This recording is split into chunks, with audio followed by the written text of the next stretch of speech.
Rebbe Nachman teaches in lesson 78, part 2, that at the end of the lesson, he says that a person must work very hard in his lifetime, as much as possible, as his maximum ability allows, to seek out and find the true tzaddikim. Because afterwards, after a person passes away, it is very hard then to come close to tzaddikim. To explain this idea, Rebbe Nachman explains, he stresses, bringing sources from the entire Torah, that it is not enough for a Jew just to learn Torah. Coupled with that learning Torah, he has a need to receive guidelines on how to fulfill the Torah from the true tzaddikim. True tzaddikim also can be in a format of learning their teachings, but also it takes with it the graves of tzaddikim, finding living tzaddikim, finding people, finding students. It's many parameters that go beyond just learning text, learning books. And this guidance, this coming close to tzaddikim, is so important, and that enables that the Torah study you are doing will go in the right direction. Because the Gemara teaches clearly that a person who merits the Torah becomes a portion of life. But if he doesn't merit, it becomes a portion of death. The Torah itself can bring a person down. For example, that a person will misunderstand all of the threats of the Torah, that if you do this, you get punished with death. If you do this, you get punished with that. And then a person sees that in his life, he's stumbling and not being able to stand up to the tests, and he's actually sinning. And then the Torah that he learned itself, that tells him, if you do this, you're doomed. If you do that, you're a sinner. The Torah that he learned in a negative attitude helps to push him to fall to despair, God forbid. So because of that, one needs the guidelines of the tzaddikim to properly, in a proper perspective, to understand the Torah.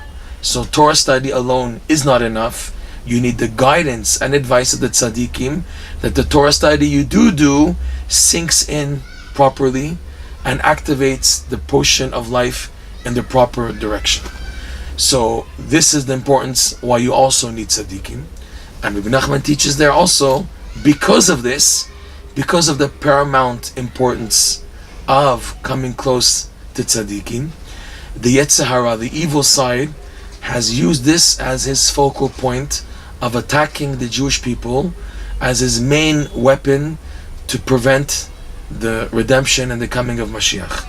Because if all Jews were already in the right frame of mind in learning Torah with proper guidance of tzaddikim, then the Torah learned would have already activated so much a portion of life that already this light induced and engendered by this would have already brought Mashiach. Because the evil one knows that, he's done his best to make the world so upside down when it comes to finding true tzaddikim, and has set up, this is Rebbe Nachman's wording, has set up many false leaders, misrepresentation of true Jewish leadership, of true tzaddikim, offering advice which people, the commoners, they can't see that it's distorted, but in truth it is.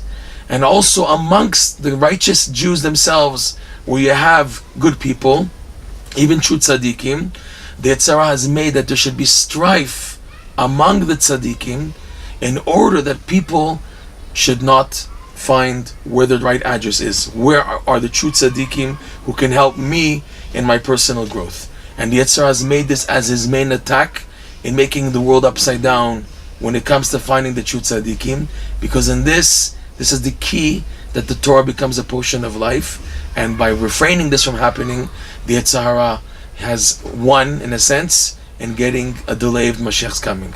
So what to do? What to do after hearing and understanding that this is a problem? Rav Nosson writes over and over and over again, your main key to coming close to the true tzaddikim, to bypass all of the obstacles set up by the evil side of the politics, of the machloket, of the false leadership, your main weapon is prayer. To pray a lot, not just by the way, but to pray a lot to come close to the tzaddikim. This, in fact, is one of the 13 blessings of the Shemona Esrei. The Shemona Esrei has 19 blessings. The middle 13, we have a bracha of coming close to the tzaddikim, right? Ala tzaddikim, ba'ala chasadim, chasidim, ba'ala ziknei b'nei Yisrael, ba'al plitat b'it sofrem. We ask there about the tzaddikim and the righteous individuals. V'sim chelkeinu imahem. Put our portion, our lot with them. It's one of the blessings in the Shemona Esrei to ask Hashem, please let my portion be with the tzaddikim. In other words, let me be close to, attached to, have a connection with these tzaddikim who can help me. May we merit to keep on davening about this until we do, in our lifetime, before leaving this world, come to the true tzaddikim who can truly help us to properly absorb and learn and apply the Torah that we learn.